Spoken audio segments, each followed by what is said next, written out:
welcome to this episode with Deanna. If you follow me on Instagram, you know I'm coming at you as a hot mess express today, considering this. So I'm titling this one Coffee and Conversations. This is something I want to do impromptu sometimes, just about topics, life, motherhood. Except today, water. My husband has told me I need to drink 3 of these. I am on 1.5. This is his. I stole it because it was cold. Anyway, if you follow me on Instagram, you know that I just finished my first half marathon. Woo! Woo! I'm really excited. I really am. Super, super excited about it. However, about an hour after crossing the finish line, I got, and I'm not going to pronounce it right, don't quote me, it's called like hyponatremia. That's what I got. It's based on my fault. This is one of those bumps in the road I'm going to talk about. It's basically when you are deficient in salt. So I used up all my salt, and so my body didn't like that. So basically the entire way home from San Francisco to Monterey was me puking in the car. Graphic stuff. And every time I tried to eat or drink, more puking in the car. And then your head swells a little bit. So pounding headache. It's a lot of fun. But I'm still here with you today because this topic I feel like is super important and it's something that has really changed my life. So I'm going to share it with you today. So we're going to have a conversation around fitness, motherhood, and how it kind of all wraps together to make us into our best selves. So stay tuned. That's what we're talking about today. My whole life I have struggled with body image, with setting time for myself, with time management, but mostly with my body image, especially after having kiddos. I end up getting really bad stretch marks and I have loose skin. And so I struggled with that for years. And something that has really helped me find my rhythm outside of fitness is fitness. It's helped me find my rhythm. It's connected me to my interests. It shows me that I can. And the awesome thing about fitness is when you set your goals, maybe that goal is working out 3 days a week, or maybe it's signing up for your first Spartan race, or maybe it's signing up for 5K, 10K, half marathon, whatever it may be. It's you setting a goal, keeping a promise to yourself. And a few weeks ago, we talked about keeping promises to yourself, so I'll link to that below if you didn't get to see that. But it's basically a way for you to help show yourself little by little, that you can keep a promise to yourself and that your goals are important. So basically, picking a fitness goal requires you to learn how to be consistent and disciplined. And I think a lot of people feel that people who are good runners or people who have accomplished a lot in the fitness world, that they're just like magically born with this ability. But their passion has required them to do so. So they show up for themselves. They didn't start out like that. They started out, ladies, about 12 weeks ago, running 3 miles would have like nearly killed me. It would have nearly killed me. But fitness and setting a goal and keeping on my fitness plan, and I will post that somewhere too. I've posted it before, but a lot of people have asked me what I used, so I'll post that again. But sticking to that required me to be consistent. I can't show up to do a half marathon not knowing how to do 3 miles, right? So I did baby steps. I took baby steps to build up to 13 miles. And it took time and it took dedication to myself. And by having dedication to myself, my kids saw dedication. My husband saw dedication. I saw dedication in myself because I went from running 3 miles to running 5 miles, to running 8 miles. And if you follow me on Instagram, you saw that journey. It wasn't always pretty. It wasn't always easy. But I showed up. And did I follow that plan 100%? No. But most people who follow training plans don't. If you're doing like an 80-20 rule, if you're following 80% of that plan, you're doing great because it's not meant for you. It's not there for you to be perfect at it. It's meant to give you guidelines and an outline on how to get better. So basically, my point is that fitness requires you to learn how. Not be great at the beginning, but it requires you to learn how to figure out these things about yourself, how to be consistent, how to be disciplined. When am I going to go run a few miles when I have 2 kids and I have a job and I have a husband just like you. Maybe you don't have all those things, but you get it. Whatever you have in life, other people have it too. We all have the same amount of time in a day. You just have to be dedicated enough to find the slots. And like I said, I wasn't perfect. I didn't show up for myself every day. Some days were rough. Some days I went and ran at 10 o'clock at night, or I got up early, or whatever. But your goal has to be big enough. You have to have a big enough reason, big enough why you want to show up for yourself this time.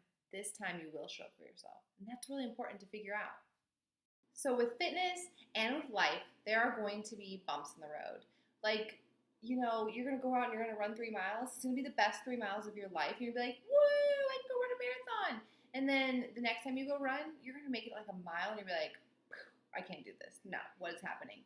It's the same with life, same with motherhood. Some days you're like, I'm the mom of the world. Like, yeah, my kids listen. They're good at school. And then the next day they're, I don't know, fighting, telling you they hate you, wiping their boogers on the wall. Like, these are all bumps in the road as a parent, as an athlete, because if you are working out consistently, just consider yourself an athlete. You're an athlete in my book.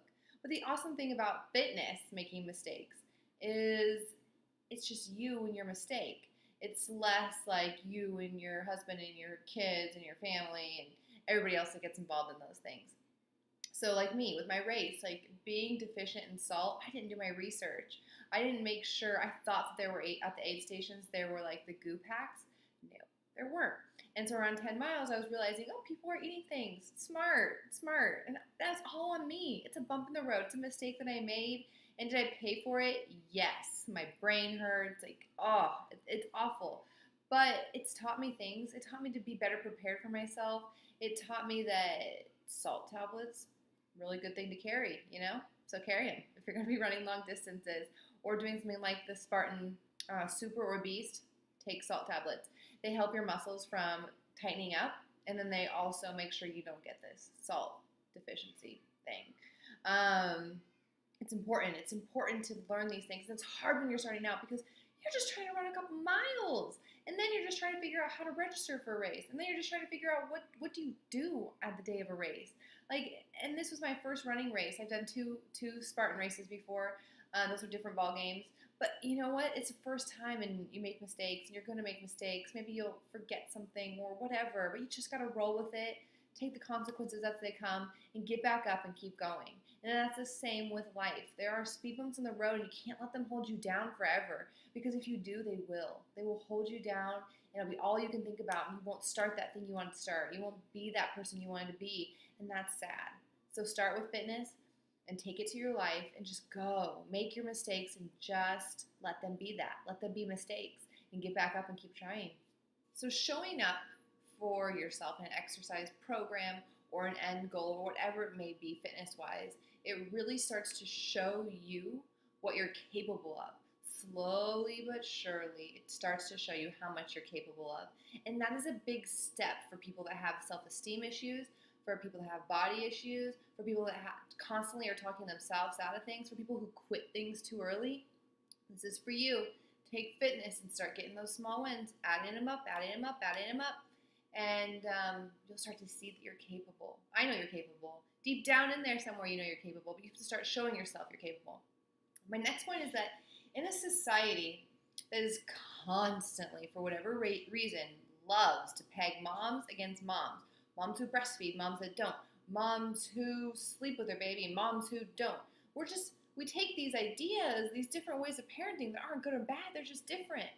And we just peg people against each other. Oh, you're getting this much sleep? Oh, you're letting your baby cry? Come on, women.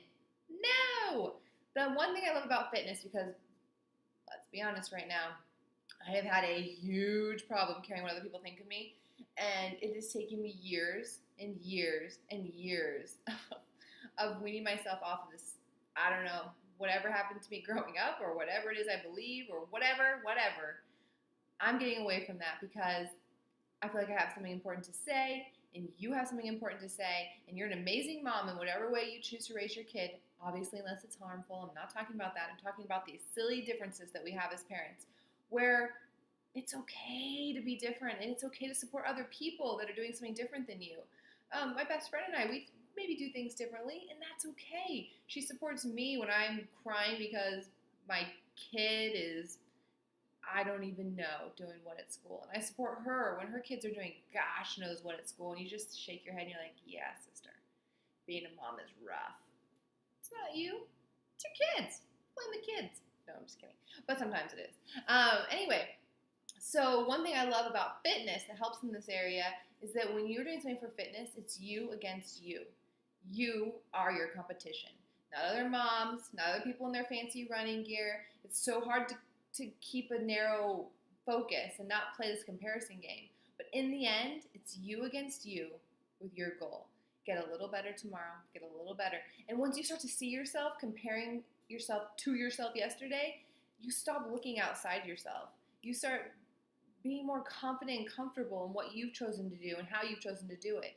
And sure, there's enough, like, you know, this girl's wearing this and this girl's wearing this and this girl does this plan, this girl does this. No, get it out of there. It doesn't matter on race day. It doesn't matter on Spartan day. It doesn't matter when you finish your goal, what you were wearing, what you look like doing it. It matters that you did it, that you showed up, and that you competed against yourself every day until you were ready to do it. That's all that matters. And working out and having some sort of fitness routine will help you do that. We're here, talking up a storm. Getting closer to that 3.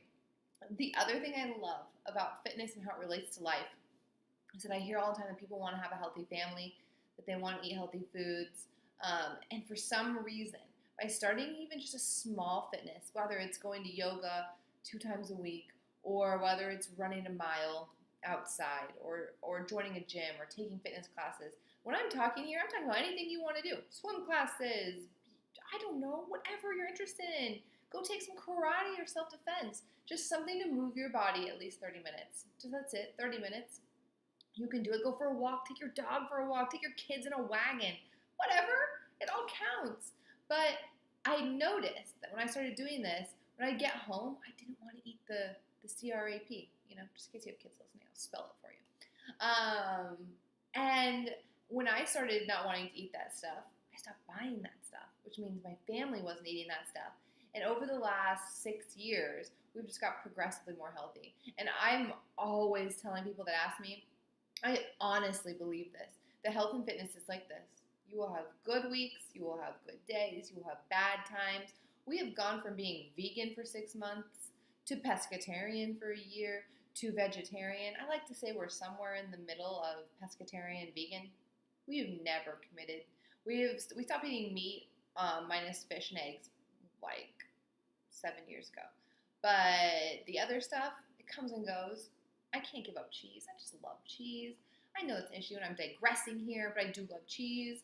And I'd love to get seafood out of restaurants. So you know what? I don't beat myself up for those things. I don't. There's no point. Life's too short. Just do what you think's best for your family. But my point is, back on task here.